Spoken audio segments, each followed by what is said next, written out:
अंगना में भारत माता के सोन के बिहनिया ले चिड़ैया बोले।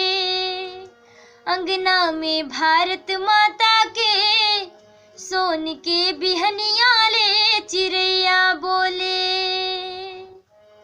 चांद हिमालय मुकुट सवारे सागर दुई पग धो। संझा के बेराला का कई बिसंगी लाल कमल कस फूल।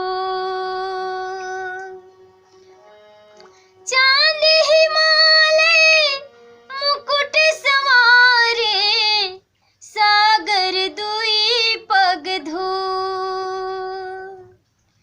संझा के बेराला का कई बिसंगी लाल कमल कस फूल। अंगना में भारत माता के सोन के बिहनिया ले चिड़ैया बोले। अंगना में भारत माता के सोन के बिहनिया ले चिड़ैया बोले।